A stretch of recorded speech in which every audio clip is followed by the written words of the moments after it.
Vamos a comenzar el estudio bíblico sobre el bautismo en agua. Y de una vez quiero compartirle algunas de las cosas que vamos a estar tocando en este estudio bíblico. Y estas son algunas de las preguntas que nos llegan acá relacionadas con el bautismo. Número 1, ¿qué es el bautismo en agua? ¿Cuál es su significado bíblico y simbólico? Lo vamos a estar explicando en detalles. Número 2, ¿es necesario bautizarse para ser salvo? ¿Qué relación tiene el bautismo con la salvación? Número 3, ¿cuándo debe una persona bautizarse? ¿En el momento en que cree o después de algún tiempo, después de un discipulado, después de algún estudio o alguna preparación? ¿Qué es lo que dice la Biblia de eso? ¿Sí? Número 4, ¿debe una persona ser adulta o puede bautizarse un niño? Vamos a hablar sobre el bautismo de niños. ¿Qué es lo que dice la Biblia? ¿Qué dice la Biblia sobre el bautismo infantil? Número 5, ¿qué debe hacerse o cómo debe hacerse el bautismo? ¿Por inmersión, aspersión, derramamiento? ¿Cuál es la forma bíblica de bautizar? Número 6, ¿quién puede bautizar a otra persona? ¿Solo pastores o algún creyente, algún anciano, algún diácono? ¿Quién está autorizado de acuerdo a la palabra de Dios para poder bautizar a otros? Número 7, ¿qué pasa si fui bautizado en otra iglesia o religión? ¿Debo bautizarme otra vez si ahora soy creyente en Cristo? Número 8. ¿Qué diferencia hay entre el bautismo en agua y el bautismo en el Espíritu Santo o con el Espíritu Santo? Número 9. ¿Qué debo hacer antes de bautizarme? ¿Se necesita arrepentimiento, fe, enseñanza previa? Número 10. ¿Puede una persona vivir en pecado y bautizarse? ¿Qué condiciones morales o espirituales se esperan? Y créanos que nos han llegado muchas preguntas más o menos como esta, sí, en los últimos meses. Número 11. ¿Puede alguien que vive en unión libre o sin casarse bautizarse? Número 12. ¿Puede una persona que fue bautizada luego perder su salvación? Muy importante esa pregunta. Número 13. ¿Cuáles son los beneficios espirituales del bautismo? ¿Tiene relación con bendición, obediencia o autoridad? Número 14. ¿Qué dice la Biblia sobre el bautismo en el nombre de Jesús versus el bautismo en el nombre del Padre, del Hijo y del Espíritu Santo? ¿Cuál es la manera correcta? ¿Cuál de estos dos métodos tiene el apoyo bíblico? Verdaderamente, eso es lo que vamos a estar cubriendo, respondiendo a esa pregunta. Y número 15, ¿qué sucede si muero sin haberme bautizado, aunque creo en Cristo? Estas son algunas de las preguntas que vamos a estar tocando en este estudio bíblico, pero no son las únicas. Vamos a estar cubriendo más y usted se va a dar cuenta que según vamos avanzando, dentro de algunas de estas preguntas surgen otras preguntas. Sí, entonces si están listos para entrar ya de una vez en el estudio bíblico, ya comenzamos.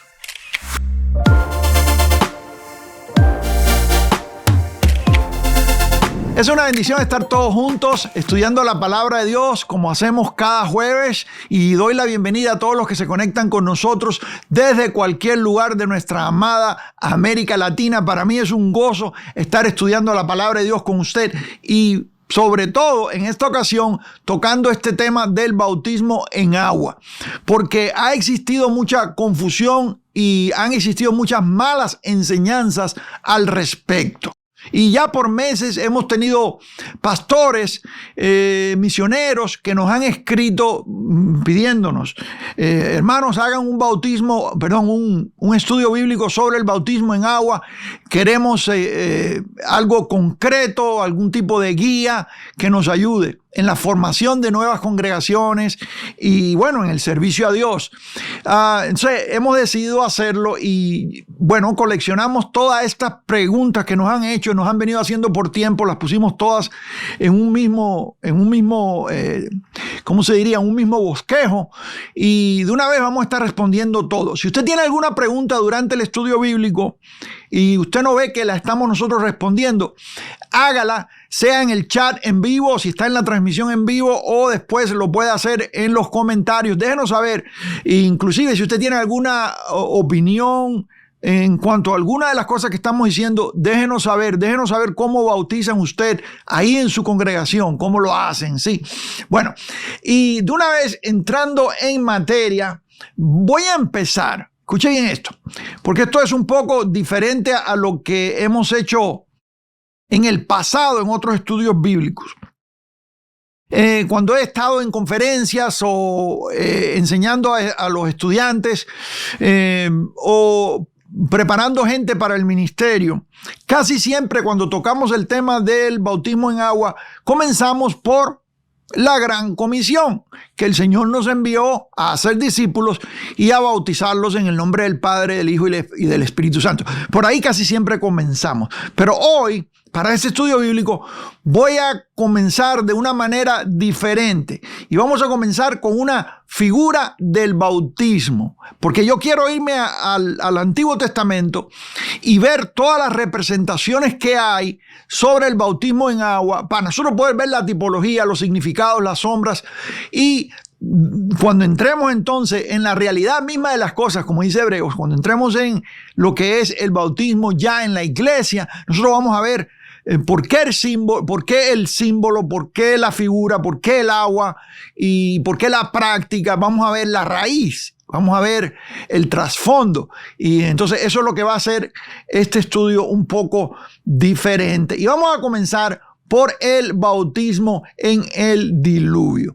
Dicho sea de paso, si usted no tiene la guía de estudio, descárguela, es completamente gratis y ahí están todas las notas, todos los comentarios, los textos bíblicos de este estudio, incluyendo cuando incluyo otras versiones fuera de la Reina Valera 1960. Usted va a encontrar las diferentes traducciones ahí y también va a encontrar referencias a lo que es investigación, porque en el estudio bíblico yo me he tomado el tiempo de investigar comentarios, investigar algunas fuentes, y toda esta información se la entrego. Usted va a saber de dónde estoy yo estudiando, cómo estoy estudiando, de dónde estoy sacando las cosas, de manera que usted pueda usar esto en su congregación, en su grupo de estudio semanal, o bueno, la manera en que el Señor ponga en su corazón usarlo, ¿sí?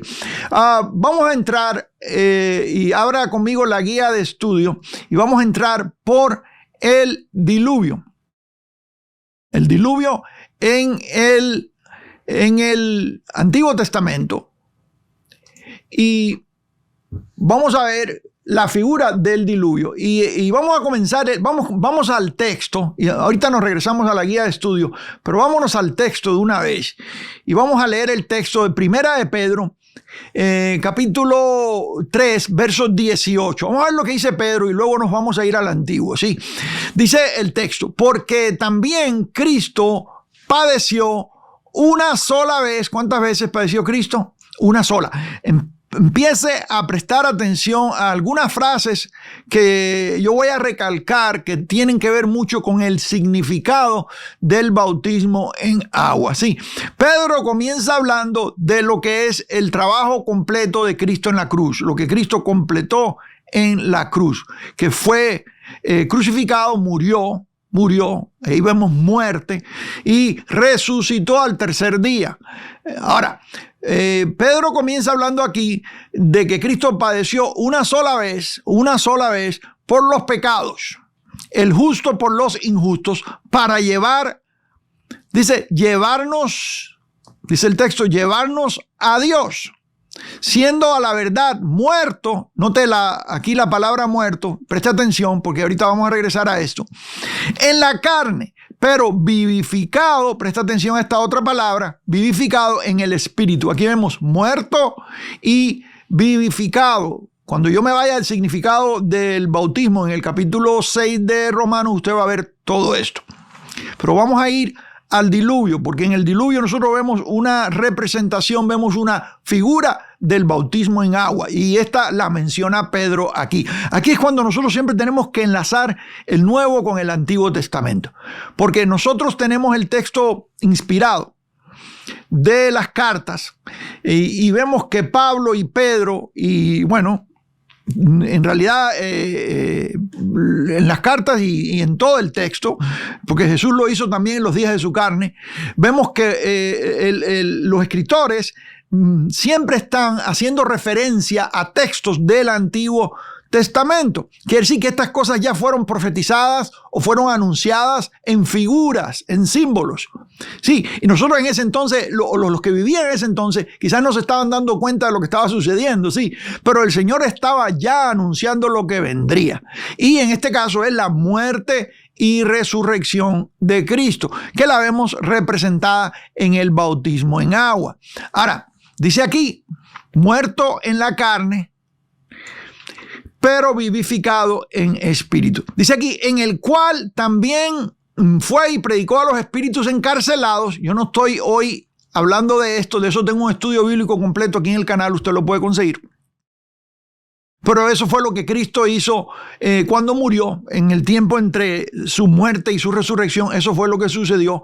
Él fue y predicó a los espíritus encarcelados, los que en otro tiempo desobedecieron cuando una vez esperaba la paciencia de Dios en los días de Noé. Note la mención aquí de los días de Noé. Sí, ahora, mientras se preparaba el arca en la cual pocas personas, es decir, 8, fueron salvadas por agua. Algo muy tremendo aquí, poderoso. Y de hecho, este es un texto que ha sido mal usado por denominaciones completas. Hay por ahí más de una denominación o grupo, digamos, o división, que dicen que el bautismo en agua salva, o que una persona es salva cuando es bautizado en agua. Y hay error en esto, y hay una mala aplicación del texto en esto. Vamos a ver lo que Pedro está diciendo, porque Pedro nos está llevando, está señalando a una como dije antes, a una figura, ¿sí? A una representación que sucede en el diluvio. Y en el caso aquí de que fueron salvadas por agua, es una referencia directa a esto. Ahora aquí dice 8, fueron 8 personas, es decir, Noé, su esposa y sus hijos y nueras, en este caso, es decir, 8. Por agua. Ahora dice verso 21, el bautismo que corresponde a esto ahora nos salva. Otra vez, vemos aquí el texto ese y muchos lo han usado mal. Más adelante en el estudio voy a explicar bien eso y cuál es el problema con esa creencia. Dice, no quitando las inmundicias de la carne, sino como la aspiración de una buena conciencia hacia Dios, y luego aquí en la resurrección, por la resurrección de Jesucristo. Y dice el versículo 22, quien habiendo subido al cielo está a la diestra de Dios, y a él están sujetos ángeles, autoridades y potestades. Ok, ahí vimos en el texto que 8 personas fueron salvas por agua, es decir, Noé y su familia. ¿Cuál es la tipología que vemos en esto, amados? Sí, dice el bautismo que corresponde a esto ahora nos salva. Cuando usted ve el arca de Noé, ¿qué es lo que usted ve? El arca es inundada, está en medio del agua, en otras palabras, es introducida al agua. Y esto es tipo de la muerte de Cristo, como cuando nosotros somos introducidos al agua en el bautismo, ahí estamos tipificando la muerte de Cristo. En un caso es mirando al futuro, y esto es lo que hacen las sombras y los tipos, mirar al futuro. En nuestro caso, mirando a algo que ya sucedió, que fue la muerte y resurrección de Cristo.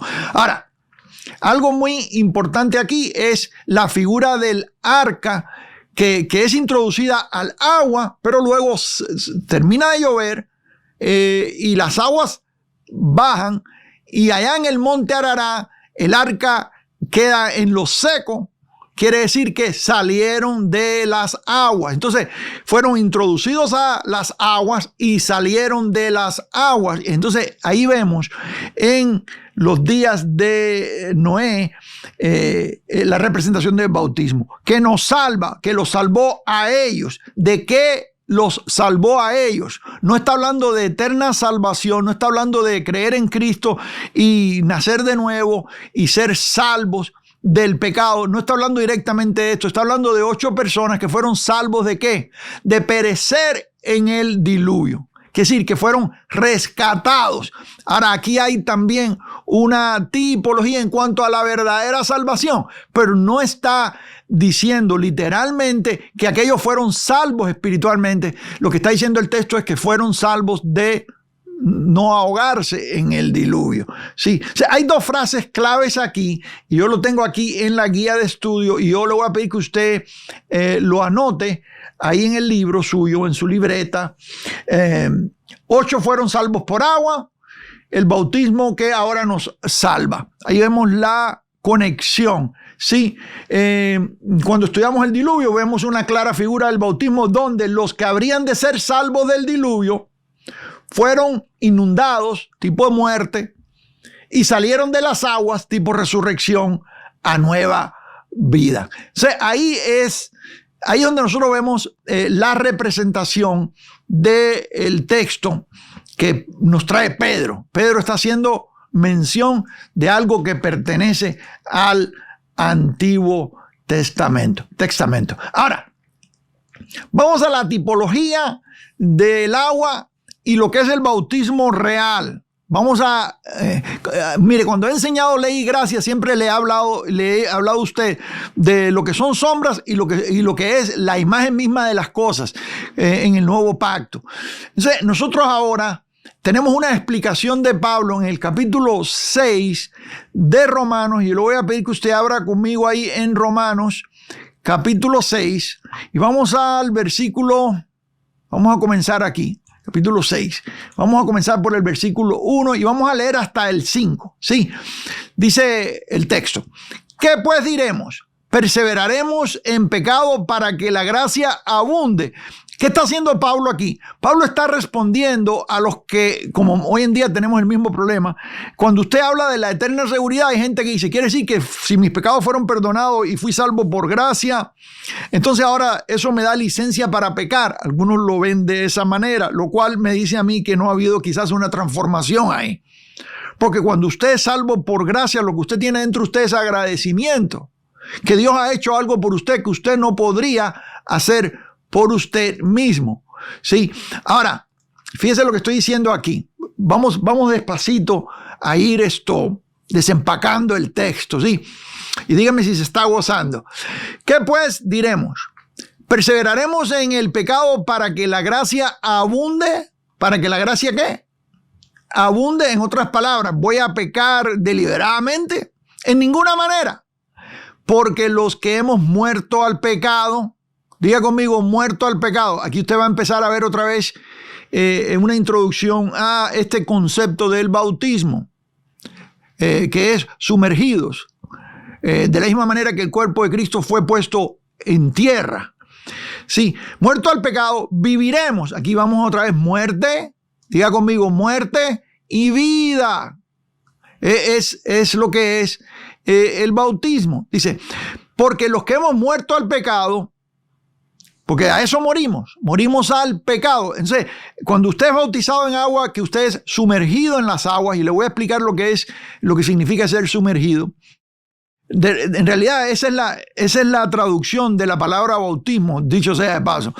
Es sumergir. Cuando usted es sumergido en el agua, el día en que usted creyó y fue bautizado en su iglesia, digamos, sea que lo bautizaron en un bautisterio, o en una piscina, o en un río, o en un mar, donde haya sido, usted al descender al agua, ahí usted murió o es una representación de lo que ya había pasado en lo que es la esfera espiritual. Cuando usted creyó en Cristo, usted murió al mundo, a la carne, al pecado, sí, al viejo hombre, y resucitó a vida nueva. Eso es lo que nosotros vemos acá. Vamos a seguir con el texto, ¿sí? Muerto al pecado, ¿cómo viviremos aún en él?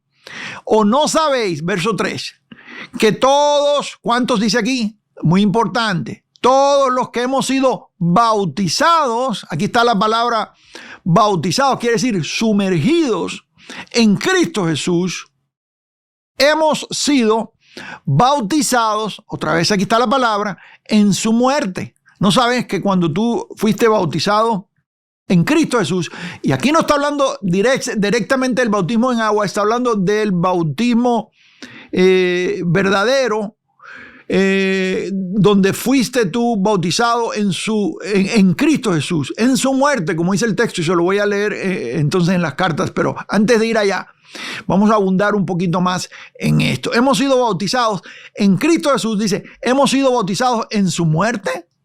En su muerte quiere decir que morimos con él. No está hablando del día que te bautizaron en agua, está hablando cuando tú naciste de nuevo, porque ese es el bautismo verdadero.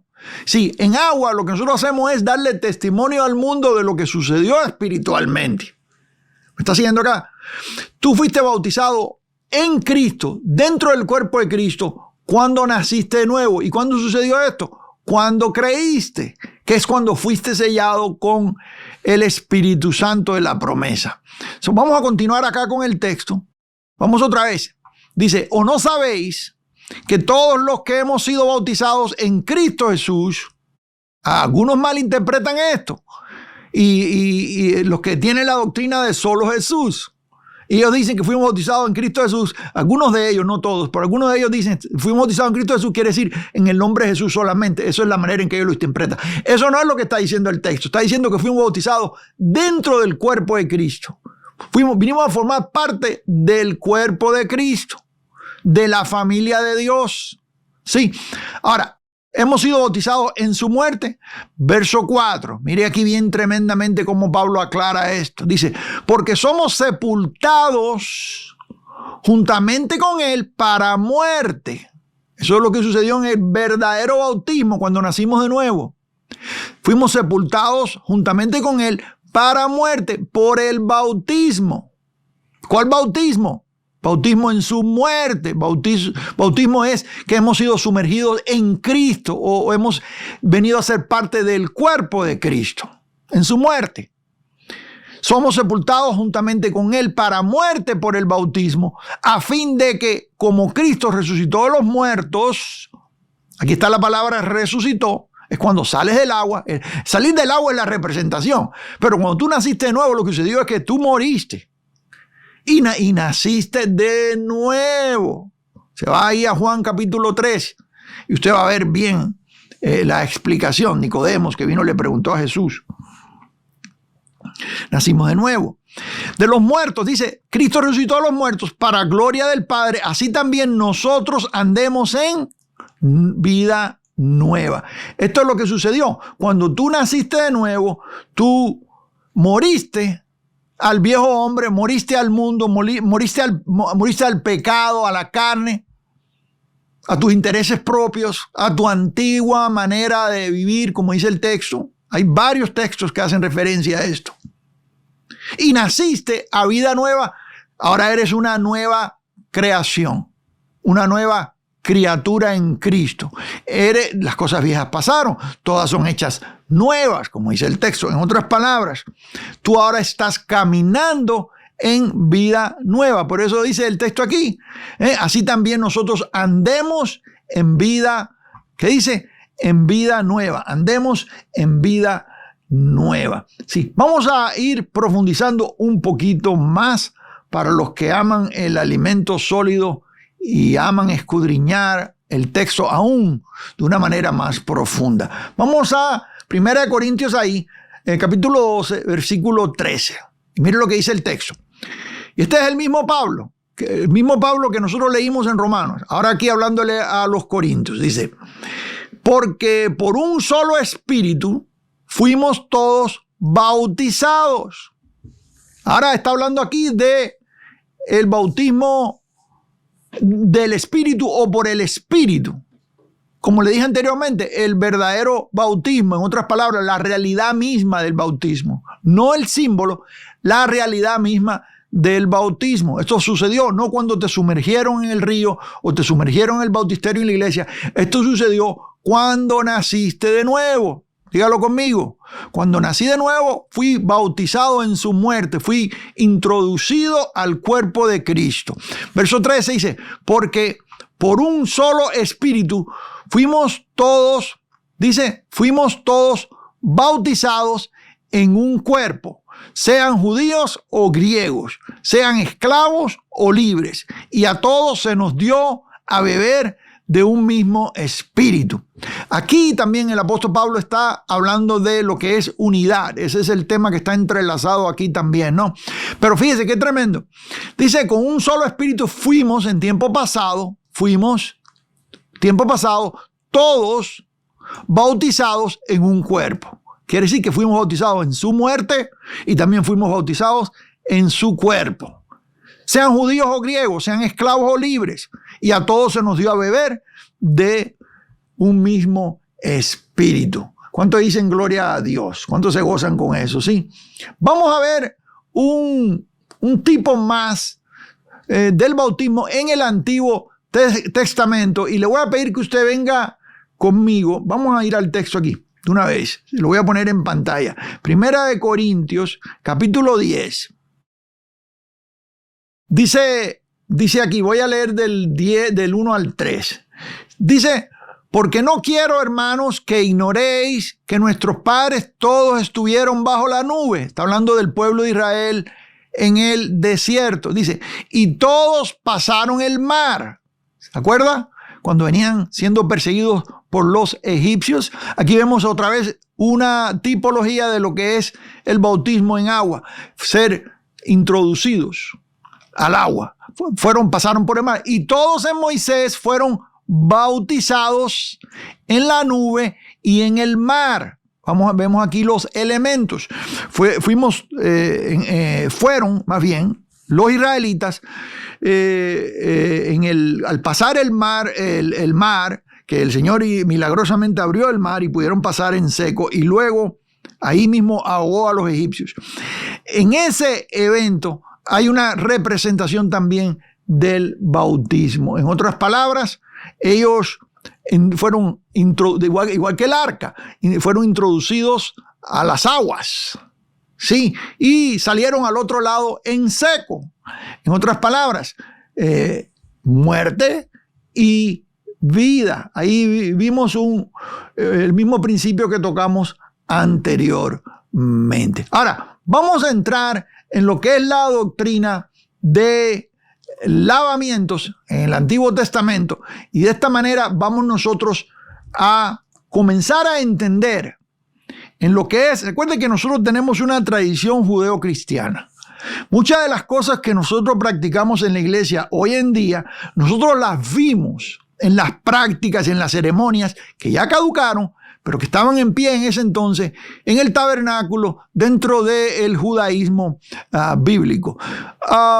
Esas cosas las vamos a ir notando, ¿sí? Entonces vamos a entrar en lo que es la doctrina de lavamientos. Dicho sea de paso, todo esto, amados, está en Eclesiología, y si usted está interesado en profundizar más en todas estas cosas, Eclesiología, la doctrina de la iglesia, aquí yo hablo de todo lo que tiene que ver con el bautismo en agua, la práctica del bautismo en agua bíblicamente está en este libro y también en el curso que tiene el mismo nombre, ¿sí? Eclesiología, la doctrina de la iglesia. Para los que quieren profundizar un poco más ya desde una perspectiva de teología sistemática. Esto está también en Teología Sistemática para Latinoamérica, en este libro donde está todo lo que es la teología. 11 ramas de la teología sistemática están aquí, usted puede conseguirlo. Ahí le voy a dejar el enlace en la descripción. Sí.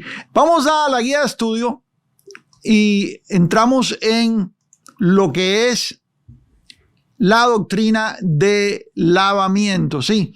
Y en el Antiguo Testamento, vamos a verlo antes, tengo aquí en la guía de estudio, usted va a ver que aparece el texto en la versión Reina Valera primero, pero vamos a verlo en la Biblia de las Américas primero, y entonces yo lo voy a leer en pantalla en la Reina Valera 1960. Sí, pero vamos a verlo primero en la Biblia de las Américas. ¿Sí? Hebreos capítulo 6, usted se va a dar cuenta por qué. Hebreos capítulo 6, verso 1 y 2 dice: por tanto, dejando las enseñanzas elementales acerca de Cristo, avancemos hacia la madurez, no echando otra vez el fundamento del arrepentimiento de obras muertas. Cuando nos vayamos al bautismo de Juan, usted va a ver lo que es el bautismo del arrepentimiento, lo que era el arrepentimiento, no la justificación completa. Lo va a ver cuando lleguemos allá. Dice, y de la fe hacia Dios en las enseñanzas sobre lavamientos. Yo no voy a tocar el resto del texto aquí, voy a concentrarme en lo que tiene que ver con el bautismo, ¿sí? De la imposición de manos, de la resurrección de los muertos y del juicio eterno. Dejando que las enseñanzas elementales. Y una de esas enseñanzas elementales es la enseñanza sobre lavamientos. Note, enseñanza sobre lavamientos o la doctrina de lavamientos. Sí. Ahora, note la palabra aquí, enseñanzas ¿qué? Elementales. Vamos a ver el texto en la Reina Valera 1960. Déjame ponerlo aquí en pantalla. Reina Valera 1960 dice: por tanto, dejando ya los rudimentos. Aquí el texto dice rudimentos. En la Biblia de las Américas dice enseñanzas elementales. Es lo mismo. ¿Qué cosa es un rudimento? Un rudimento es algo que caducó. En otras palabras, dejó de servir de la manera en que servía. Por ejemplo, le voy a dar un ejemplo claro de eso. Yo nací en el campo. Un pueblito pequeño, pero mis abuelos eran campesinos, trabajaban la tierra, y allá yo llegué a conocer lo que era arar la tierra con bueyes. A mí me tocó verlo. Eso no dice qué edad tengo, pero esto de niño a mí me tocó ver lo que es el arado y los bueyes. Y mis tíos con 2 bueyes amarraban el arado. De hecho, yo de niño a veces ellos me subían arriba del arado. A veces ponían una piedra grande así, la amarraban para que el arado se hundiera en la tierra. Y a veces yo me sentaba arriba de la piedra o iba. Para mí era un niño, para mí era como si estuviera paseando, ¿no? Pero ellos estaban arando la tierra con bueyes. De niño recuerdo eso bien tremendo. Los bueyes tenían nombres y ellos tenían como un látigo largo, así que allá le decían un cuje. Y con eso ellos le pegaban a los bueyes para que avanzaran. Entonces, años más tarde, yo recuerdo que ya más grandecito, tenía unos tractores, quizás los tenían ya desde antes porque usaban las dos cosas, pero ya según yo fui creciendo, yo me di cuenta que arar con bueyes ya era algo que era menos. Y había este tractor. Y el tractor podía arar, si recuerdo bien, creo que eran 12 surcos a la vez. Fíjense nomás qué diferencia. Con el arado antiguo, no sé si usted conoce un arado, si lo ha visto alguna vez. Con el arado antiguo, quizás podemos ponerle algo por ahí en pantalla. El arado antiguo solamente podía arar un surco a la vez. Tenía una punta y podía arar un surco a la vez con 2 bueyes. O sea, imagínese usted, para cubrir 12 surcos tenía que dar 12 vueltas, llegar hasta el final de ese cuadro, así le decían, y regresar otra vez por el otro surco y dar la vuelta. Tenía que 12 veces dar la vuelta. Con el tractor tenía un arado que tenía unos discos, yo recuerdo, y si recuerdo bien, creo que eran 12 discos. Y entonces iba cubriendo todos esos surcos a la vez, 12. Cuando regresaban, otros 12, ya son 24. Imagínese usted, con los bueyes solamente podían ida y vuelta, podían cubrir 2 surcos.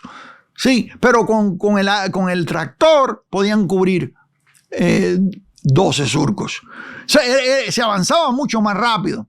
Sí, eso se fue modernizando, con los años se fue haciendo mejor y mejor y mejor. O sea, en este caso, el arado es el rudimento.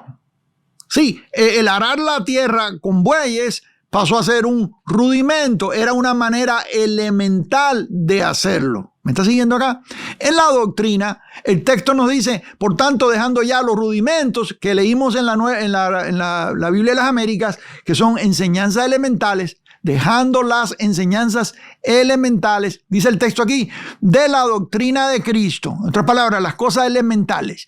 Vamos adelante a la perfección, no echando otra vez el fundamento del arrepentimiento, no echando lo que otra vez. No quiere decir que no funcione o no existe el arrepentimiento. Dice, no echándolo otra vez, el fundamento del arrepentimiento de obras muertas. Y hoy en día la gente se sigue arrepintiendo por cosas que ya están perdonadas. Sí, y están tratando de, por medio de comportamiento, ganar el favor de Dios. Eso son obras muertas, por obras. La palabra de Dios dice que por gracia sois salvos por medio de la fe, y esto no de vosotros, pues es don de Dios. No por obras, para que nadie se gloríe. Eso dice Efesios capítulo 1, versos 8 y 9. No por obras, para que nadie se gloríe. En otras palabras, ¿qué obras? Es nuestro esfuerzo humano. Nuestro esfuerzo humano por alcanzar el favor de Dios. En este caso, son obras muertas, no funcionan, porque Dios nos ha dado un mejor pacto fundado sobre mejores promesas, en el cual somos salvos por gracia, por medio de la fe, no por obras. Dígalo conmigo, no por obras. Sí, de la fe en Dios. Pero ahora el verso 2 dice de la doctrina de bautismo. No, note que allá decía de lavamientos. Y yo a propósito me lo llevé a la Biblia de las Américas, porque la palabra lavamientos tiene que ver mucho con la práctica antigua que tenía que ver con el agua. O sea, yo me lo voy a llevar un poquito a la historia para que usted vea de dónde viene todo esto. Sí, pero aquí dice, el texto dice, dejando atrás, ¿no? Vamos otra vez acá, dejando ya, venga conmigo, dejando ya, es decir, dejando atrás los rudimentos vengamos acá, la doctrina de bautismo, dejando los rudimentos de la doctrina de bautismo. Yo puedo explicar los otros, los he explicado antes, y lo puedo hacer en otro estudio, pero en este momento lo que me interesa es explicar lo que es la doctrina de lo que es lavamiento, ¿sí? Entonces, para explicar la doctrina de lavamientos, vámonos a las abluciones. Y si usted viene conmigo, Hebreos capítulo 9, vamos acá, se lo voy a poner en pantalla, el versículo 10, hablando de la ley, es decir, si nos vamos al 9, podemos tomar un poquito de contexto. Vamos al 9. Hablando del tabernáculo y del culto antiguo, dice, lo cual es símbolo, diga conmigo, símbolo para el tiempo presente. Y cuando nosotros vemos las cosas que se hacían en el culto ceremonial, nosotros lo que vemos ahí encontramos símbolos de lo que vendría después. Cristo es el cumplimiento de esos símbolos. Sí, vamos.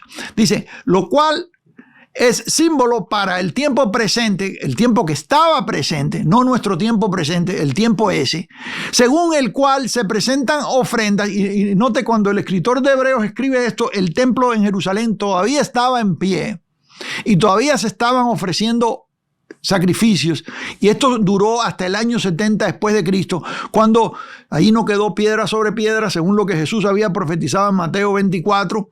Entraron los romanos, destruyeron el templo, los edificios del templo, la ciudad de Jerusalén, y ahí paró el culto antiguo. Como lo he dicho antes, el judaísmo que usted conoce hoy en día no es ese judaísmo, es un judaísmo rabínico, así se llama, que fue fundado después, porque en el año 70 después de Cristo pararon los sacrificios. No, venga conmigo.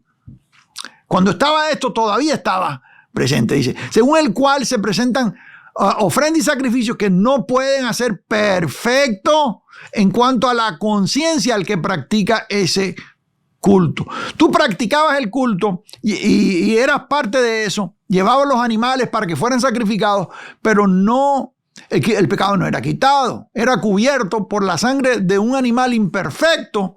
Al año siguiente tenía que venir el sumo sacerdote y volver otra vez a ofrecer sacrificios por los pecados del pueblo. Entonces, no era perfecto. Perfecto en el nuevo pacto es que con una sola ofrenda Él hizo perfecto o perfeccionó a los santificados para siempre. Capítulo 10, verso 14 de Hebreos. Con una sola ofrenda Él perfeccionó a los santificados para siempre. Perfeccionó quiere decir completó el trabajo, es lo que quiere decir. No quiere decir que tú seas un cristiano perfecto que no comete errores. No es ese tipo de perfección. En este lenguaje bíblico significa completo. Sí, Jesús dijo, ya el trabajo está completado. En otras palabras, cuando dijo consumado es, estaba diciendo el trabajo está ya hecho. Ya no se necesita más nada. Y el mismo libro aquí en Hebreos nos dice a nosotros que ya no se necesita seguir presentando los mismos sacrificios todo el tiempo. Eso lo hago yo en otros estudios, hablo de esto, y cuando hablo de ley y gracia lo explico. Por ahí usted lo puede encontrar en el canal. En cuanto a la conciencia, ¿por qué razón? Porque la conciencia nunca quedaba limpia. Pero en el nuevo pacto tú puedes caminar con limpia conciencia, usando la frase paulina. ¿Por qué razón? Porque el pecado fue quitado. Juan lo dijo. Juan dijo, este es el Cordero de Dios que quita el pecado del mundo. Jesús vino a quitarlo, no a taparlo por un año, no a cubrirlo por un año, vino a quitarlo radicalmente. O sea, el pecado fue quitado. Jesús resolvió el problema del pecado. Ahora, por eso es que podemos ser salvos, por eso es que podemos andar en vida nueva, porque somos limpios por el sacrificio perfecto de Cristo en la cruz. Por eso cuando usted oye profecías en las iglesias por ahí que dice, hermano, limpia tu vestido porque voy a venir pronto, usted dice, wow, la gente toma miedo y se van corriendo al altar a arrepentirse otra vez de lo mismo, de lo que ya fueron perdonados. Amado, la iglesia del Señor Jesucristo ya está limpia y sin mancha. El Señor la limpió. Usted está limpio y sin mancha. Por eso es que usted puede caminar en limpia conciencia, ¿sí? Pero aquí dice al que practica ese culto. Culto quiere decir esa práctica ceremonial. Sí, hoy en día en las iglesias le siguen llamando el culto. Y hay un problema con eso porque en el nuevo pacto el culto del creyente es el culto racional, que es con la mente. Y Pablo nos habla de eso ahí en Romanos. Pero bueno, no estoy hablando de eso hoy. Ya que consiste solo en comidas y bebidas, venga conmigo, y bebidas de diversas abluciones, esta es la palabra a la cual quería llegar, y ordenanza acerca de la carne, impuestas hasta el tiempo de reformar las cosas. ¿Cuándo fue el tiempo de reformar las cosas? Ese fue el momento en que Cristo muere y resucita. En su muerte, sí, ahí caduca el antiguo pacto, ahí caducan las ceremonias, etc. Ahora, volviendo aquí a la palabra, dice que consiste solo de comidas y bebidas y diversas abluciones, aquí sería lavamientos, y ordenanza acerca de la carne. Sí, vamos a ver la palabra esta de abluciones. Si usted se viene conmigo al Éxodo, venga conmigo.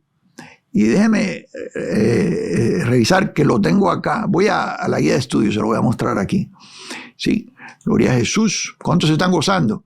Sí, Éxodo capítulo 40, verso 30, lo tengo en la Biblia de las Américas. Otra vez dice, puso la pila entre la tienda de reunión y el altar y puso en ella agua para las abluciones. Quiere decir que tienen que ver con agua, es decir, para los lavamientos. Sí, ¿cuánto entiende lo que estoy diciendo aquí? Para los lavamientos, ¿sí? Si usted abre ahí en Éxodo capítulo 40, versos 31 y 32, igualmente ahí vemos la mención. Y Moisés y Aarón y sus hijos lavaban en ella sus manos y sus pies. Estos eran los lavamientos en la ceremonia judía. A veces se lavaban las manos, los pies, a veces lavaban el cuerpo también. Y vamos a entrar un poquito en detalle en eso cuando nos acerquemos a hablar de Juan el Bautista. Venga conmigo. Y Moisés y Aarón y sus hijos lavaban en ella sus manos y sus pies cuando entraban en el tabernáculo de reunión, y cuando se acercaban al altar se lavaban como Jehová había mandado a Moisés. En otras palabras, ellos lo que estaban haciendo era cumpliendo el mandato, las ordenanzas de la ley. Ahora, abluciones incluían un lavaje de baño general, como cuando los hebreos se bañaban el cuerpo y lavaban la ropa también. Y eso usted lo va a encontrar. Le voy a dar los textos. Aquí está en la guía de estudio. Usted lo puede encontrar y estudiarlo después en su casa con tiempo. Levíticos capítulo 14, verso 8, capítulo 15, verso 5, y también el libro de Números, capítulo 1, más bien dicho, capítulo 19, del 7 al 8. Tal lavado se llevaba a cabo en diversos lugares. Por ejemplo, ellos lo hacían a veces en agua de manantial. Eso lo vamos a ver en Levíticos capítulo 15, verso 13. Lo hacían en un estanque. Lo vemos en Juan capítulo 9, verso 7. También lo hacían en un río. Segunda de Reyes 5:10. O en el patio de una casa. Segunda de Samuel 11:2. Ahí están las referencias. O sea, nosotros vemos que desde tiempos antes ya existía la cuestión de lo que eran los lavamientos, y eran para purificación. En otras palabras, en algunos de los grupos y sectas judías, más que en otras, y le voy a hablar de una en específico, que son los esenios, porque hay una conexión con Juan y muchos han estado hablando sobre esto, y tengo que responder la pregunta y aclararlo de una vez y por todas, porque ha habido mucha confusión sobre esto, de que algunos han afirmado que Juan era parte de esa secta de los esenios. Algunos han llegado a decir que también Jesús era parte de eso. Yo le voy a aclarar exactamente la historia y lo que dice el texto bíblico. Pero nosotros vemos estos grupos usando esa aplicación de lavamientos. Hebreos capítulo 6, verso 1, que nosotros leímos, nos dice, dejando ya que la doctrina de lavamientos o la doctrina de bautismos en plural, que algunos se han equivocado y han mal usado ese texto y han dicho, hoy en día no tenemos que bautizarnos en agua, porque ahí dice Hebreos 6, 1 y 2, ahí dice dejando la doctrina de bautismo. Sí, eso es lo que sucede cuando una persona no estudia y toma el texto en la superficie y no lee el contexto, no examina lo que el texto está realmente diciendo. Se está refiriendo al culto antiguo, al culto de lavamientos, a la doctrina de lavamientos, la doctrina de bautismos en plural. Sí, en plural. De ahí viene. La conexión es porque aquí aparece Juan bautizando en agua. Y esto es antes de que Cristo muriera. De hecho, él bautizó a Jesús. Y nosotros vemos ahí que, dicho sea de paso, Jesús dijo para que se cumpla toda justicia. Jesús no necesitaba el bautismo de arrepentimiento porque Él es Dios y perfecto y no tiene de nada de qué arrepentirse. Sin embargo, nosotros vemos que Él se sometió al bautismo de Juan. Jesús guardaba los rituales.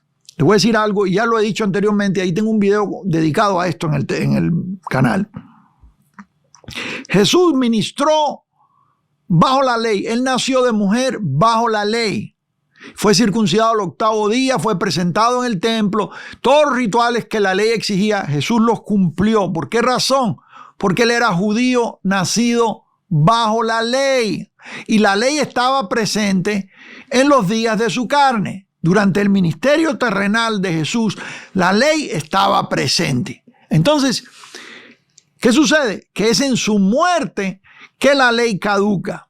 El Nuevo Testamento no entra en acción hasta que muere el testador. Yo sé que en su Biblia a usted le dicen ahí Nuevo Testamento y comienza en Mateo, Marcos, Lucas y Juan. Ya se lo he dicho antes.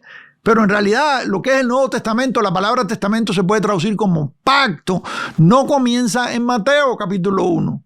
Mateo capítulo 1, voy a decir una cosa, Mateo, Marcos, Lucas y Juan comienzan todavía bajo el antiguo pacto, está presente el antiguo pacto y todas las costumbres. Y es en la muerte del testador, porque como dice el texto, un testamento no puede tomar acción mientras el testador está vivo. Ya se lo he enseñado anteriormente. Mientras Cristo está vivo, no puede entrar en acción el Nuevo Testamento. ¿Por qué? Porque el testador está vivo. Mire, hoy en día, en lo natural, Una persona que va a dejarle una herencia a alguien hace un testamento. ¿Sí? ¿Qué sucede? En ese testamento usted escribe su voluntad, lo que usted quiere. Quiero dejarle esta silla a mi hijo Juan y quiero dejarle esta mesa a mi hijo Pedro. Y usted pone ahí lo que quiere, pero no toma acción, no entra en acción hasta que usted no muera. Por eso es que es un testamento. Mientras usted está vivo, el testamento no, los hijos no se pueden repartir el testamento mientras usted está vivo. Cuando usted muere, el testamento entra en operación. Entonces, bueno, vamos a ver a quién le tocó la silla, a quién le tocó la mesa. Bueno, lo mismo sucede. De ahí viene la palabra, ese es el lenguaje, la etimología de la palabra es la misma. ¿Qué es esto? Que Jesús ministró bajo lo que la ley presentaba, y en el caso del bautismo de Juan, hay algo de lavamientos aquí. Sí, el bautismo de arrepentimiento, que es muy diferente, y después vamos a ver la diferencia, al bautismo que nosotros tenemos dentro de la iglesia ya instituido, como una ordenanza de la iglesia, así como se le dice. Yo más bien diría como un testimonio público de algo que sucedió en lo espiritual. Pero vamos a ir aprendiendo un poco más. O sea, cuando hablamos de esto, entonces nos vamos a Juan.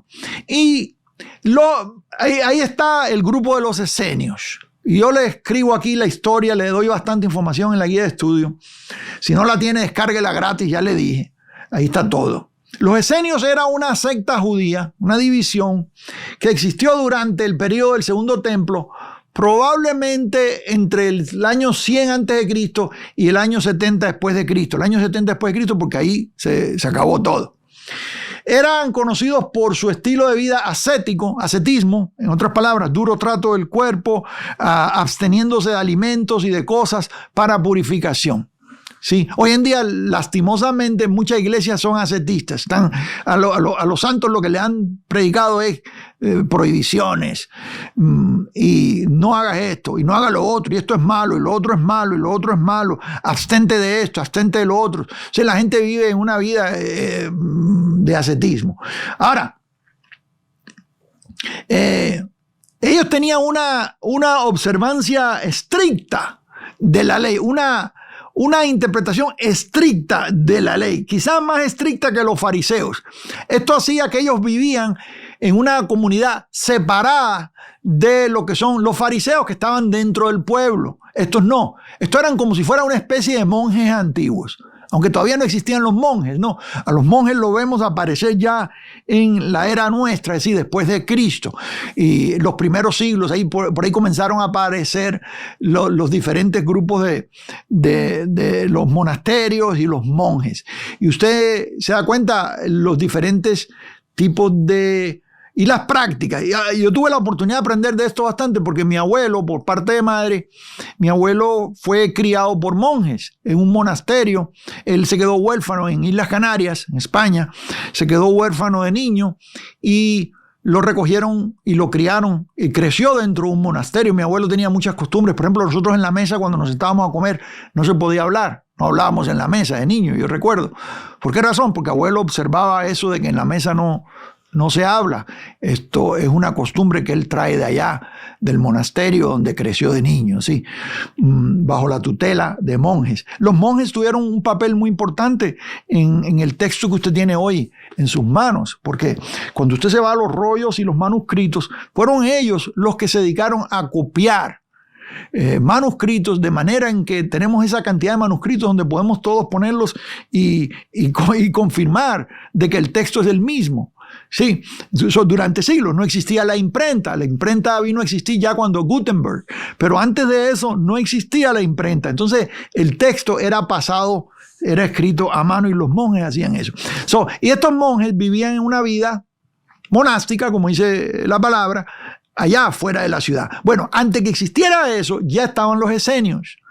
Y ellos estaban ahí en una zona que más tarde nosotros hemos encontrado, hace unos años ya, los arroyos del Mar Muerto. Quizá usted ha oído hablar de eso.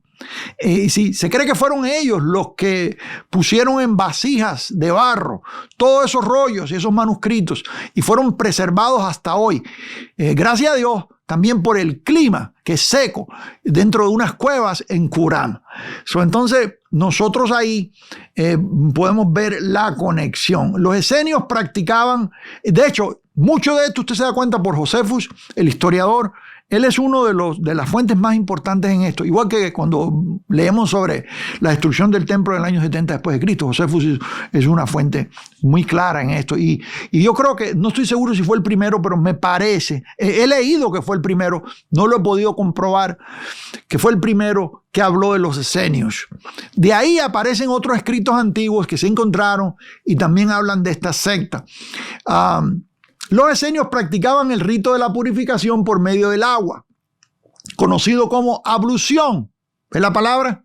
La misma palabra que nosotros leímos allá en Hebreos. Sí, capítulo 9 de Hebreos, verso 10, dice, ya que consiste solo de comida y bebidas y de diversas abluciones. ¿Qué son las abluciones? Lavamientos y ordenanzas acerca de la carne. Sí, los esenios practicaban el rito de purificación por medio del agua, conocido como ablución, que era tanto una práctica legal como moral. Esta práctica que incluía la inmersión en piscinas rituales como las encontradas en Qumran. ¿Vio la palabra inmersión ahí? ¿Por qué razón inmersión? Porque ellos se sumergían en el agua. Sí, de ahí que algunos también han tratado de ligarlo con Juan el Bautista, y esto nos comprueba a nosotros que el bautismo de Juan era también por inmersión. Y cuando hablemos del bautismo por inmersión en este estudio, sea hoy o sea mañana o digamos la semana que sigue, en la continuación, porque no voy a poder cubrir todo hoy, pero usted se da cuenta que Juan, y yo lo voy a comprobar por el texto, que bautizaba por sumersión. No, escuchen, o inmersión. Entonces, estos esenios, ellos consideraban esto como un medio de limpieza física y espiritual. Como le dije anteriormente, se cree que los rollos del Mar Muerto fueron escritos por la comunidad. Algunos creen que ellos mismos copiaron algunos de estos rollos. Otros creen que los coleccionaron. Los esenios no se mencionan directamente en la Escritura, pero vemos algunas referencias que parecen referirse a ellos. Y si no a ellos solamente, a algunos grupos que tenían que ver con ellos. Por ejemplo, si usted se va a Mateo 19, voy a poner la guía de estudio aquí en pantalla. Si usted se va a Mateo capítulo 19, mire, hay una mención aquí, dice, entonces él les dijo, no todos son capaces de recibir esto, sino aquellos a quienes les es dado, pues hay eunucos que nacieron así del vientre de su madre, y hay eunucos que son hechos eunucos por los hombres, y hay eunucos que asimismo se hicieron eunucos por causa del reino de los cielos. El que sea capaz de recibir esto, que lo reciba. Algunos creen que Jesús estaba refiriendo a esta secta, o a esta secta y a otras sectas parecidas que practicaban el ascetismo. Y eran eunucos, porque muchos de los que estaban en la comunidad esta de los esenios eran eunucos. No todos. Ahí vemos en la historia de que habían mujeres, habían matrimonios dentro de ese orden, pero un gran grupo de ellos eran eunucos. En otras palabras, los castraban, por decir la palabra correcta. Algunos lo hacían ellos mismos a manos, es decir, se convertían en eunucos, y otros nacían eunucos. No tenían necesidad de mujer o no tenían necesidad de casarse, ¿sí? Y se dedicaban a el servicio de, en este caso, conforme a la ley, estrictamente, y los lavamientos. Vuelva otra vez a ver la palabra aquí, lavamiento, ¿sí? Si usted viene a Colosenses, vamos a ver aquí, capítulo 2, verso 8, hay aquí otra mención de Pablo, puede ser que esté refiriéndose también a los esenios. Dice, mirad que nadie os engañe por medio de filosofías y huecas sutilezas, según las tradiciones de los hombres. Tradiciones de los hombres, conforme a los rudimentos, aquí menciona los rudimentos del mundo y no según Cristo. ¿Se acuerda que allá vimos que rudimento ahí incluye las abluciones? En otras palabras, los lavamientos o la doctrina de lavamientos son rudimentos. Entonces Pablo dice aquí, no según Cristo. Porque algunos interponían estas cosas y decían, es necesario que, sí, acepta a Jesús, cree en Jesús, pero también tienes que guardar todos estos rituales. Cuando esos rituales todos caducaron. Ahora, Colosenses, de hecho, le voy a decir algo, amado, algunos de esos rituales no estaban ni en la ley. En la ley vemos rituales y abluciones y vemos lavamiento yéndonos a Moisés, como ya le enseñé anteriormente, pero algunas prácticas de algunas sectas que existieron en ese siglo, el siglo I antes de Cristo, durante esos 100 años antes de Cristo, hasta 70 años después de Cristo, algunos de estos lo practicaban de una manera que no era la manera exacta en que Moisés lo había mandado. Y eso es lo que quería decir. Pero bueno, eso es un detallito ahí. Colosenses 2:18, nadie os prive de vuestro premio, afectando humildad y culto a los ángeles. Se puede estar refiriendo aquí a los esenios porque ellos tenían una enseñanza en cuanto a los ángeles que no era bíblica, dicho sea de paso. Aparte de las piscinas y los lavamientos, ellos también tenían varias enseñanzas, tenían cierta escatología también en cuanto al fin. Ellos decían ser ellos los alumbrados, los que podían hablar sobre las cosas del fin y que iban a ser salvos de las cosas que vendrían. Entonces dice aquí Pablo, nadie os prive de vuestro premio, afectando humildad y culto a los ángeles, entremetiéndose en lo que no han visto, vanamente hinchado por su propia mente carnal. Y hay otra mención aquí en Colosenses 2:23, dice, tales cosas, hablando del ascetismo, hablando del abstenerse de cosas, que la misma ley entonces incluía, como por ejemplo algunos alimentos, tienen a la verdad cierta reputación de sabiduría en culto voluntario, en humildad y en duro trato del cuerpo, aquí está el ascetismo, pero no tienen valor alguno contra los apetitos de la carne. Colosenses 2:23. Hoy en día hay personas que se están absteniendo de cosas. Por ejemplo, hay gente que deja de comer por cierta cantidad de tiempo. Y no es el ayuno, no es la práctica del ayuno, es como una huelga de hambre, amados. O se abstienen de ciertos alimentos. Se abstienen de ciertas cosas y se maltratan el cuerpo. Allá usted ve la historia de los curas que con un látigo se pegaban en la espalda hasta que le salía sangre, maltratando el cuerpo. Cuando tenían algún deseo carnal, la Biblia dice contra los apetitos de la carne, esas cosas no funcionan, amados. Pablo nos enseña a nosotros que contra los apetitos de la carne lo que funciona es una mente renovada. Eso lo hablo en otros lugares. Entonces ahí vemos eso, amados, y eso nos da una idea a nosotros de quiénes son estos. La relación aquí de ver, cuando nosotros vemos lo que es el ascetismo, el culto a los ángeles, son cosas que estaban presentes en las prácticas de esta secta. Entonces, de ahí nos vamos al bautismo de Juan. Sí, ya sabemos que el texto nos dice a nosotros dejando ya los lavamientos. Sí, repítalo conmigo, dígalo, dejando los lavamientos, la doctrina de lavamientos. Los que estaban presentes en ese entonces estaban leyendo y estaban entendiendo que esas cosas tenían que quedar atrás.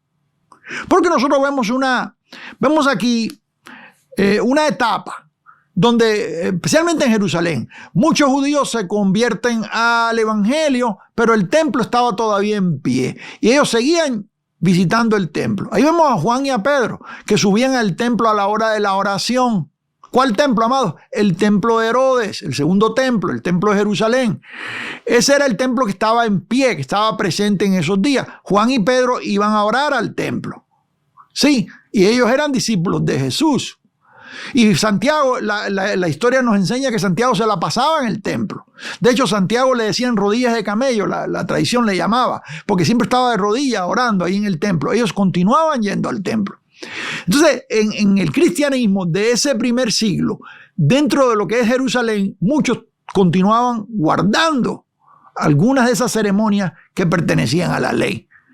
Entonces, ahora en el Nuevo Testamento, el texto nos viene a aclarar de que esas cosas han caducado, incluyendo la doctrina de lavamientos. Pero aquí viene la conexión con Juan. Esto lo enseño, amado, porque muchos han afirmado antes de entrar en el bautismo de Juan, déjeme aclarar esto. Una duda que ha estado viajando por el internet, parte por la afirmación de teólogos de la alta crítica, entre comillas, en documentales de televisión. Y estos han afirmado que Juan era un esenio. Algunos han llegado a decir que Jesús era esenio también. Hay problemas con esto, pero vamos a concentrarnos en Juan por el momento. Ellos decían que Juan era esenio porque Juan practicaba el bautismo de arrepentimiento de una manera en que ellos lo podían conectar con esta secta. Sí, hay problemas con esto, comenzando en que estos, entre comillas, otra vez, teólogos, que se pueden conocer como la alta crítica, que salen en programas y ellos son maestros o profesores de universidades, maestros de teología, pero no son creyentes. En Estados Unidos hay maestros de teología que no son creyentes. Cuando yo fui al seminario a prepararme, en la parte que tenía que ser académica, nosotros conocimos personas, maestros en la universidad, que ellos no eran cristianos. Yo tuve un maestro de griego que él no creía en el mensaje de nacer de nuevo. Y era un maestro de griego. Y también él enseñaba griego y hebreo. Y era un erudito y había vivido muchos años en Jerusalén. Y era un hombre de mucha reputación. Y tenía varios doctorados en lenguaje. Este hombre tenía hasta títulos en lenguas muertas, amados, en lenguas que ya ni existen. Era un erudito, pero los estudiantes, los que estaban ahí, que eran creyentes. Por eso que en el seminario muchos se podían hasta apartar de la fe porque eran bien confundidos. Porque en la parte que tiene que ver con academia, filosofía, letras y cosas esas que uno tenía que estudiar, no era solamente teología. En esas cosas, a veces los maestros eran doctores en teología, pero no eran creyentes. Y esto es lo que está pasando. Usted va y ve programas de televisión documentales y usted se encuentra ahí a doctores en teología, que niegan la existencia de Cristo, niegan lo que es la salvación por gracia, niegan, algunos hasta ponen en duda muchas de las cosas que la historia muestra. Sí, y muchos de ellos han dicho que Juan el Bautista era un esenio. Yo vi un documental hace unos meses atrás y yo recuerdo claramente ellos afirmando, no voy a decir la cadena porque después no quiero problemas, ya tenemos bastante crítica y persecución hasta ahora, para qué aumentar más, ¿no? Pero hay una cadena específica donde hay unos documentales donde ellos afirman que Juan era esenio. Vamos a ver algunas cositas sobre esto, porque yo le voy a decir, y usted necesita tener esto, amado. Especialmente ustedes que están en el ministerio, que están sirviendo a Dios, o que están hablándole de Cristo a alguien. Y cuando ellos le salen con esas cosas, usted tiene que tener la información, el conocimiento para poder presentar una defensa de lo que usted cree, para poder explicar lo que usted cree y por qué lo cree. Yo creo que esto es una responsabilidad de cada creyente, poder explicar, cuando se nos pregunte, poder dar una explicación de lo que creemos y cómo lo creemos, por qué lo creemos. Por eso todos tenemos que crecer en esto. ¿Sí? Vamos a ver algunas similitudes y se la voy a dar aquí en la guía de estudio, la escribí acá. Venga conmigo. Y aquí está alguna de las similitudes entre Juan y los esenios que hace que ellos piensen o digan que sí, pero le voy a dar la contraparte. Le voy a enseñar por qué no. Juan estaba en el desierto. Lucas 1:80, los esenios estaban en el desierto. Eso es un problema. Usted no puede interpretar verdad por asociaciones. Eso no puede ser así. Que usted vea que alguien se subió en un burro y se cayó del burro, y cuando se cayó el burro se murió, y usted viene y afirma y dice, bueno, ahora todos los que se suben a un burro se van a morir, porque en la Biblia vi que ahí decía que alguien se cayó de un burro y se murió. Bueno, que alguien se cayó de un burro y se murió, eso fue un evento, pero usted no puede asociarlo con cada burro que usted vea por ahí. ¿Me está siguiendo? O sea, eso es una mala asociación. Número 2, tanto Juan como los esenios usaban Isaías 43 para describirse a sí mismos como la voz en el desierto. Juan es proclamado por el texto como la voz del que clama en el desierto. Los esenios decían ser ellos también la voz que clama en el desierto. O sea, hay una similitud ahí. O sea, algunos lo asocian. El bautismo o lavado practicado por Juan y los esenios requería un cambio de corazón. Los esenios creían que cuando una persona se sumergía en agua, se limpiaba, se purificaba, aunque ellos lo hacían repetidamente. Al mismo tiempo hay diferencias significativas entre Juan el Bautista y los esenios. Yo le voy a mencionar aquí algunas. Ya vimos 3 de los que quieren ligarlo. Ahora vamos a ver algunas de los que no. Los esenios se ocultaban de la sociedad en el desierto. Juan era una figura pública. Juan no se apartaba. Él estaba dentro y tenía muchos discípulos, dicho sea de paso. Número 2, Juan tenía una dieta mucho más estricta. Lucas 7:33, que los esenios. Los esenios se abstenían de ciertos alimentos, ciertas carnes, ciertas cosas. Juan solamente comía grillos. Dice el texto, langostas y miel. Pero las langostas ahí no son las langostas que nosotros conocemos. La langosta roja de Red Lobster que nosotros comemos cuando vamos a un restaurante de mariscos. Por ejemplo, en México hay un lugar acá en la Baja California muy, muy tremendo que tiene mucha fama, y uno va ahí y te sirven unas langostas así, amados, que parecen prehistóricas, así grandes, rojas. Son muy ricas las langostas. Y alguien me dijo una vez, mire hermano, Juan se la pasaba bien, se la llevaba comiendo langostas. No, Juan no se la llevaba comiendo langostas. Langustinus era como especie de un bichito, un grillito, un animalito que está ahí en el mar. Perdón, en las zanjas y en los lugares, en los charcos por ahí. Por lo menos en lo que yo conozco, ¿no? Y esto lo conocí en canales y estanques de agua. En nuestros años en campo misionero, alguien una vez me mostró y dice, mira, esto es lo que es un langustinus. Juan tenía una observancia o un ritual más estricto. Juan tenía una dieta mucho más estricta. 3, Juan predicaba a Jesús como Mesías. Los esenios no reconocían a Jesús como Mesías, y esto es clave. Pero pensaban que el maestro de justicia sería el mismo un esenio. Ellos pensaban que iba a venir un Mesías, pero tenía que salir de ellos. Sí, Juan anunció, este es el Cordero de Dios. Juan sabía que Jesús era el Mesías. 4, había una fuerte organización entre los esenios que faltaba entre los discípulos de Juan el Bautista. Entonces, ¿fue Juan el Bautista un esenio? Si bien es posible, no se puede demostrar explícitamente, ni bíblica ni históricamente. No se puede mostrar. En otras palabras, no se puede mostrar. Ahí queda.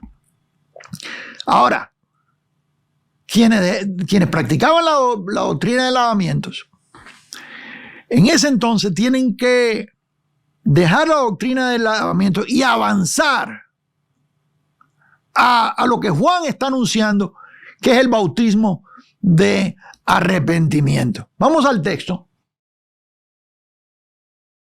Y vamos a Marcos, mejor dicho. Marcos, vamos al texto bíblico aquí. Capítulo 1. Vamos aquí. Dígame si ya lo tiene ahí, ya lo encontró. Yo no lo escucho, pero bueno, ya es la costumbre. Verso 4. Marcos 1.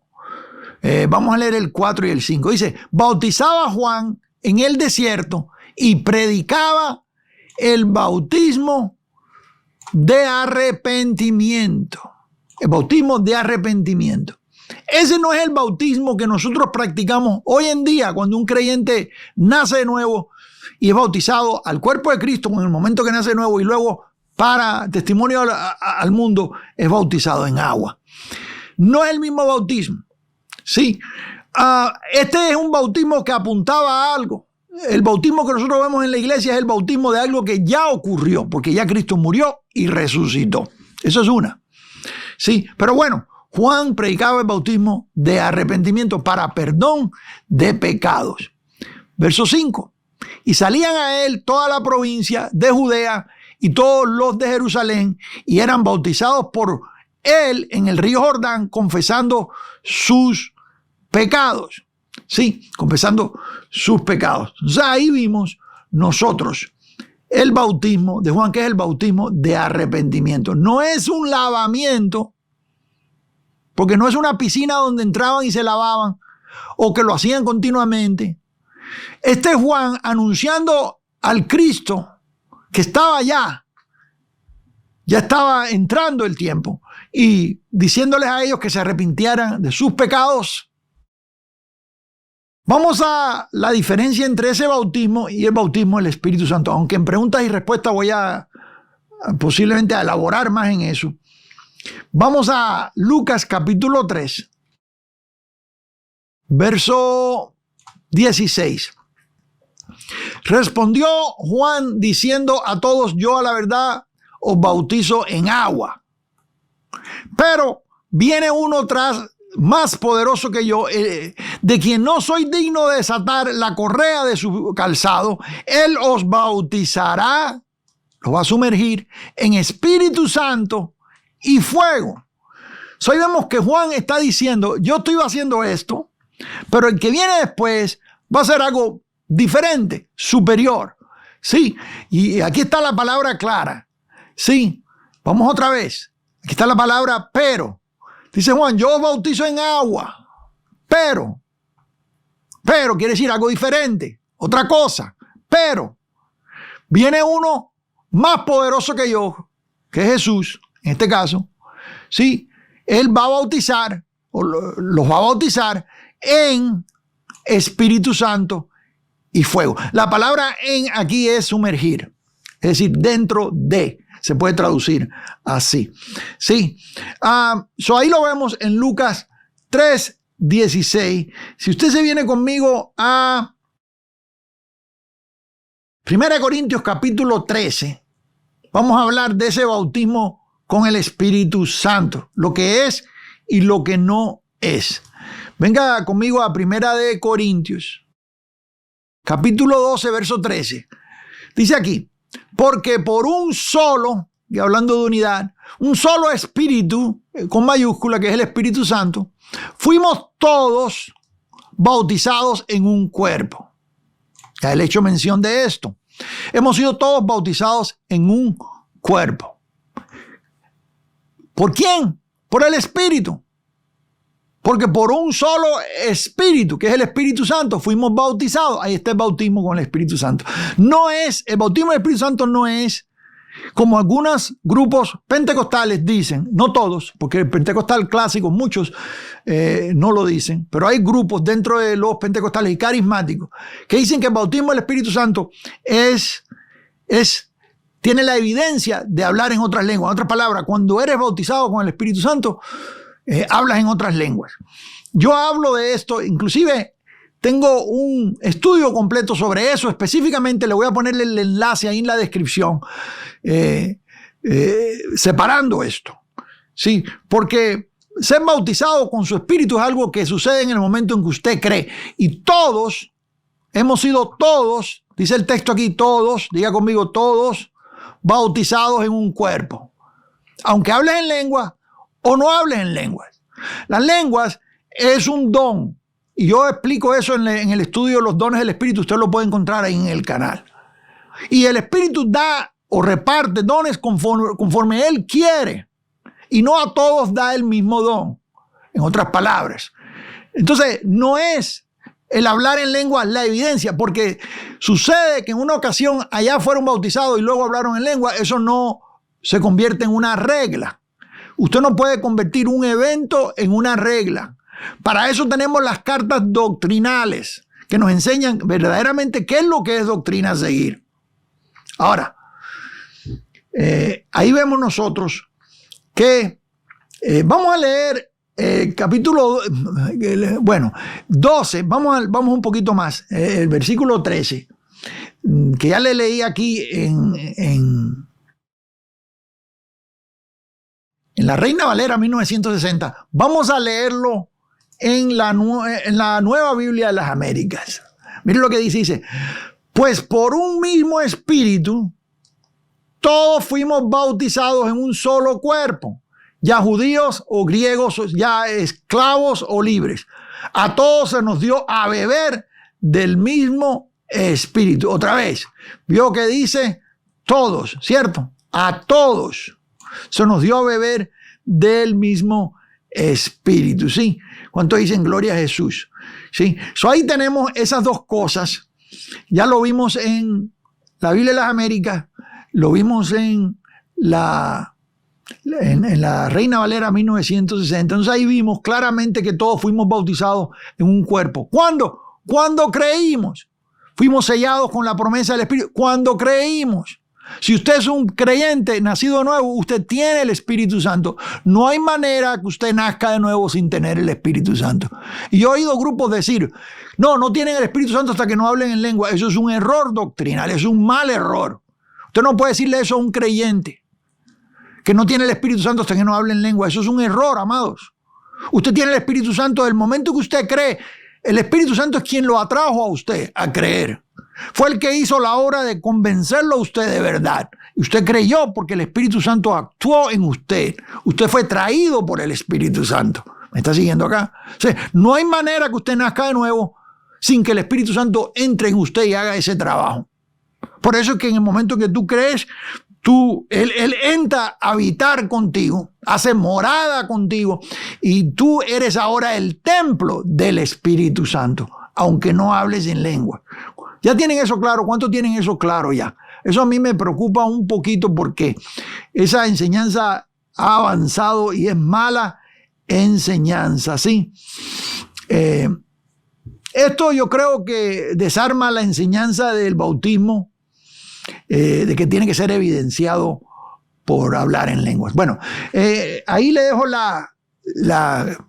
enlace sobre el video para que usted en su propio tiempo, usted lo estudie, ¿sí? Yo le insto a que lo estudie, ¿sí?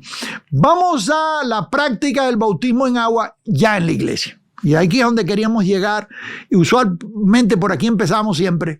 En otros momentos que hemos hablado de esto en otros lugares. Nunca lo había hecho aquí en el canal. Pero vamos a la institución del bautismo. Y le voy a pedir que usted abra conmigo ahí, en su Biblia, Mateo 28. Vamos a ver la institución del bautismo en agua. Ya sabemos lo que es el bautismo, ya sabemos la esencia, la raíz, sabemos nosotros la sombra, el tipo del antiguo, lo que significa, ya sabemos lo que es ser bautizado en su cuerpo cuando creímos. Ahora vamos a hablar del bautismo en agua. En otras palabras, verdaderamente, ¿qué es el bautismo en agua? Sí, Jesús lo instituye.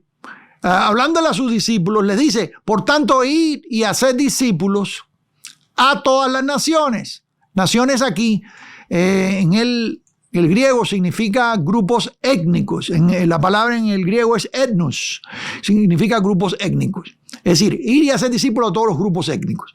Bautizándolos quiere decir sumergiéndolos, introduciéndolos dentro del agua, en el nombre del Padre y del Hijo y del Espíritu Santo. Jesús nos mandó a bautizar en el nombre del Padre, del Hijo y del Espíritu Santo. Ese es el mandato que hemos recibido de Jesús. Sin embargo, vemos que algunos han confundido algunos textos del libro de los Hechos, por ejemplo, para afirmar el bautismo en el nombre de Jesús solamente, y eso yo se lo voy a explicar bien. Sí, pero vamos a Hechos y vamos a hablar, si usted viene conmigo a Hechos, capítulo 2, verso 38, y vamos a comenzar a ver el bautismo en la iglesia, en el principio de la formación de la iglesia, ¿sí? Hechos 2:38, vamos a leer ahí. Y luego vamos a leer el 41 y el 42, ¿sí? Pedro les dijo, arrepentíos y bautícese. Está la palabra bautícese, cada uno de vosotros en el nombre de Jesucristo. Y yo le voy a anticipar algo. Lo que Pedro está diciendo aquí no es la fórmula en cuanto a cómo bautizar a alguien, sino la autoridad que se usa para bautizar a alguien. Cuando tú predicas el evangelio, tú lo haces en el nombre de Jesús, en el nombre de Jesucristo. Tú entregas las buenas nuevas en el nombre de Jesucristo. ¿Sí o no? Cuando tú le pides algo al Padre, tú lo haces en el nombre de Jesús. Cuando tú has ido a poner las manos y orar por alguien, tú lo haces en el nombre de Jesús. ¿Qué es esto? Esa es la autoridad. En otras palabras, el nombre de Jesús es la autoridad. ¿En el nombre de quién lo estamos haciendo? Nosotros bautizamos en el nombre de Jesús, en otras palabras, bautizamos en la autoridad del nombre de Jesús. Pero esa no es la fórmula, esa es la autoridad. Bautizamos en la autoridad del nombre de Jesús, pero la fórmula es en el nombre del Padre, el Hijo y el Espíritu Santo, porque Jesús nos dijo cómo hacerlo. ¿Me está siguiendo acá? Que sí, que este texto no cancela el otro. Aquí está hablando de autoridad. El otro nos dio la fórmula. ¿Cuántos dicen gloria a Jesús? Espero que eso aclare. Sí. Bautícese cada uno de vosotros en nombre de Jesucristo para perdón de los pecados y recibiréis el don del Espíritu Santo. ¿Por qué? ¿Qué está diciendo aquí Pedro? Fíjate que hay algo muy tremendo aquí. Sí. Se ha sumergido en él. Sí. Para que Él te perdone tus pecados. Sí, recibiréis el don del Espíritu Santo. Versículo 41, venga aquí, esto es importante. Así que los que recibieron su palabra fueron bautizados. Quiere decir que primero creyeron y después fueron bautizados. Dos cosas aquí. Primero, que el bautismo no salva. Fueron bautizados después que creyeron. Para los que están tratando de confundir el texto anterior, ahí vemos claramente que primero se cree, número uno, y segundo se es bautizado. Esto cancela también el bautismo infantil, y eso se lo voy a explicar después. Así que los que recibieron su palabra fueron bautizados. Primero recibieron la palabra y después fueron bautizados, y se añadieron aquel día como 3,000 personas.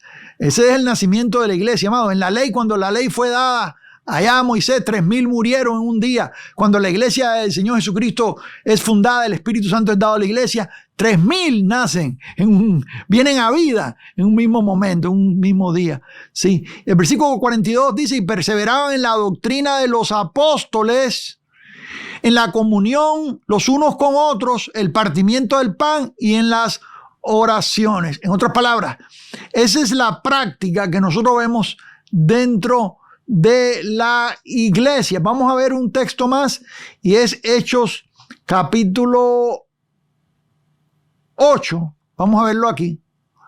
Versículo 34. Dice: respondiendo el eunuco, ¿se acuerda usted que iba Felipe caminando? Apareció Felipe, dicho sea de paso, caminando ahí en la escena. Después desaparece. Bueno, voy a hablar de eso ahora. Y hay un eunuco que lo van llevando en un coche de esos antiguos y va leyendo al profeta Isaías. Y si usted ve un poquito de contexto aquí, aquí vemos exactamente lo que le estoy diciendo. Como oveja fue llevado a la muerte, y como cordero mudo delante de los que lo trasquila, así no abrió su boca. En su humillación no se hizo justicia, mas su generación, ¿quién la contará? Eso es Isaías.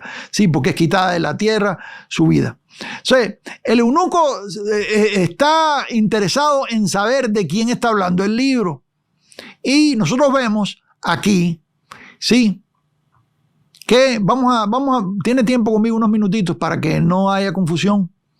Vamos a verlo aquí, porque esto todo está conectado y no quiero brincarme nada. ¿Sí?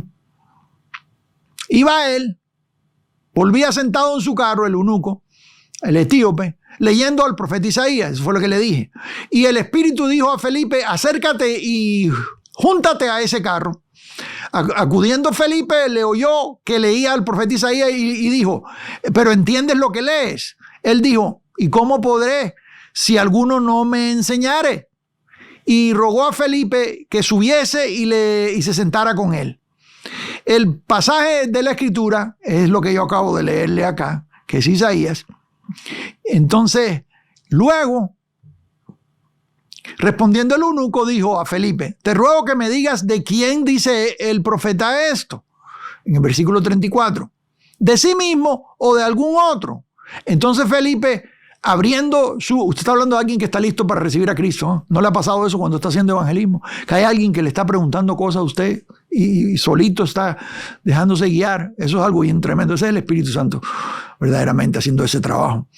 Entonces Felipe, abriendo su boca y comenzando desde esta escritura, le anunció el evangelio de Cristo, que es decir, la buena noticia de Cristo. Y yendo por el camino llegaron a cierta agua. Ve aquí el agua. Y dijo el eunuco, aquí hay agua. ¿Qué impide que yo sea bautizado?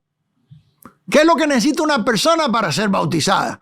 Felipe dijo, si crees de todo corazón, bien puedes. Primero tienes que creer. Ese es el orden. Dígalo conmigo. El orden es, primero hay que creer. Un infante recién nacido no ha creído todavía. Primero hay que creer. Y respondiendo Jesús dijo, Y respondiendo dijo, creo que Jesucristo es el Hijo de Dios. Y mandó parar el carro y descendieron ambos al agua, Felipe y el eunuco, y le bautizó. Y luego dice aquí, cuando subieron del agua, el Espíritu del Señor arrebató a Felipe. Y el eunuco no le vio más y siguió gozoso su camino. Eso es algo bien tremendo. Eso es algo bien tremendo, amados. ¿Sabe por qué es algo bien tremendo eso? Porque vemos ahí una conversión, alguien que se entrega a Cristo y es bautizado descendiendo al agua, es decir, introduciéndose. Vamos a Hechos capítulo 10. Vamos a seguir estudiando el bautismo dentro de la iglesia ya, en el nacimiento, en los primeros tiempos, en la iglesia primitiva. Verso 44, capítulo 10, verso 44, dice, mientras aún hablaba Pedro estas palabras, el Espíritu Santo cayó sobre todos los que oían el discurso, y los fieles de la circuncisión que habían venido con Pedro se quedaron atónitos de que también sobre los gentiles se derramase el don del Espíritu Santo.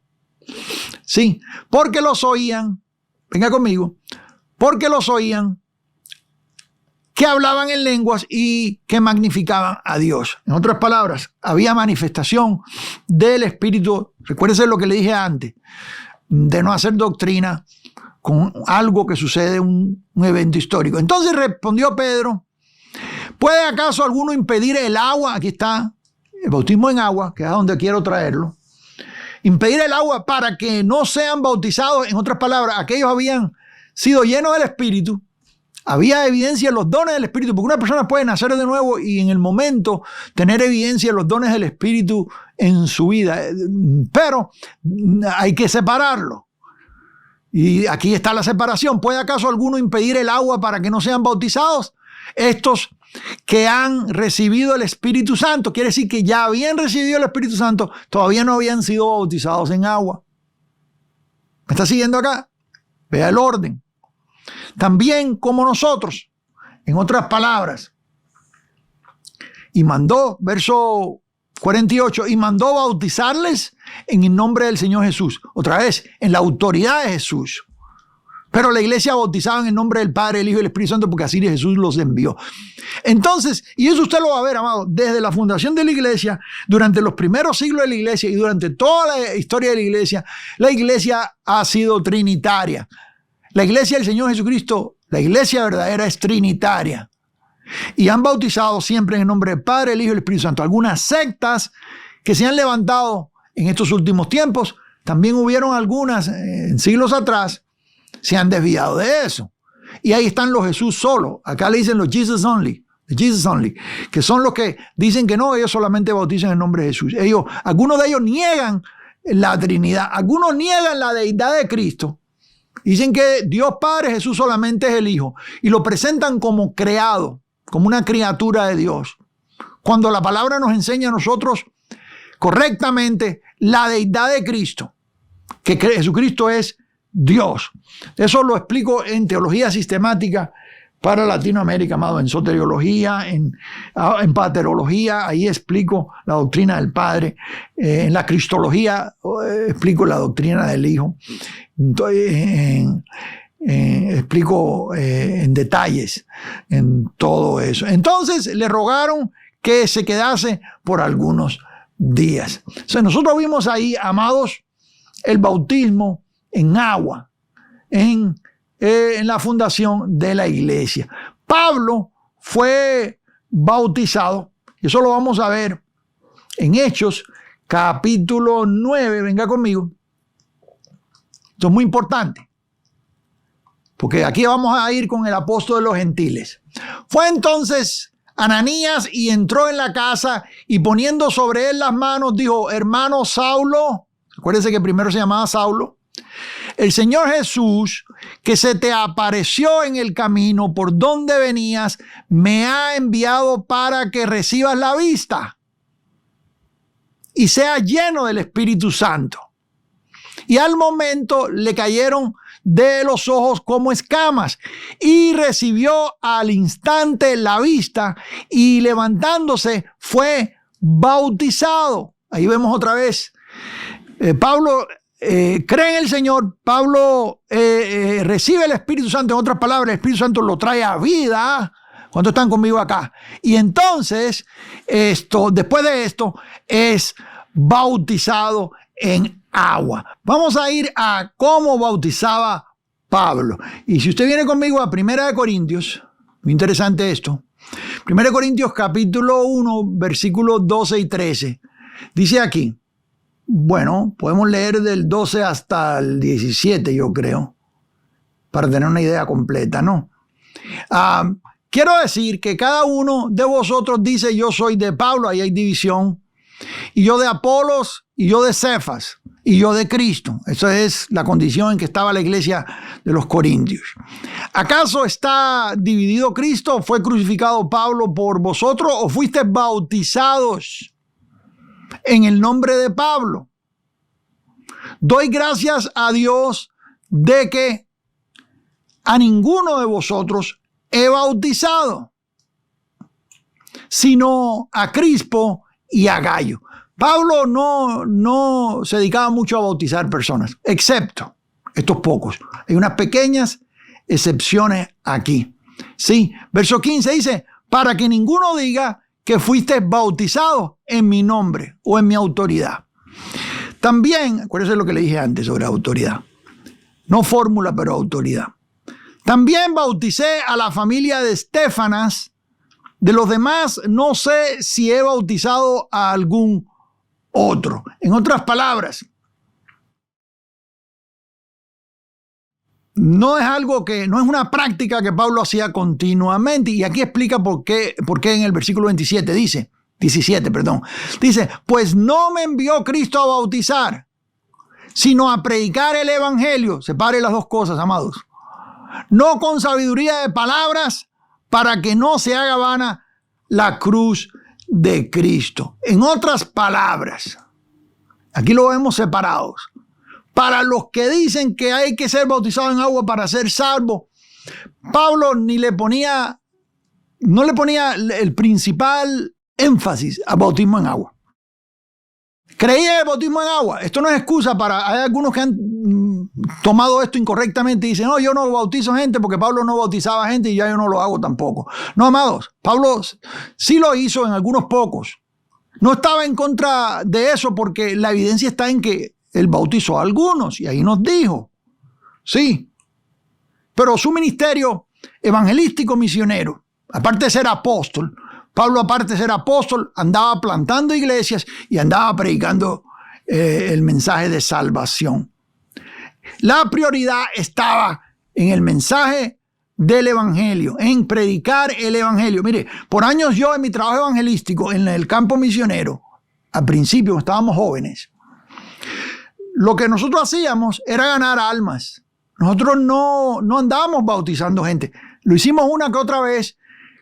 Cuando estábamos trabajando en alguna cruzada, algún evento, a veces hacíamos cruzadas largas bajo carpa, duraban 20, 30 días, 30, 40 noches, depende donde estábamos. Y cuando terminaba había un fruto y a veces los pastores locales venían y decían: amado, vamos a hacer unos bautismos. Y bautizamos, y a veces sí me tocó bautizar gente en el Mar de Cortés, allá en la Baja California. Ahí bauticé gente en playas, en ríos, en lugares hemos bautizado gente.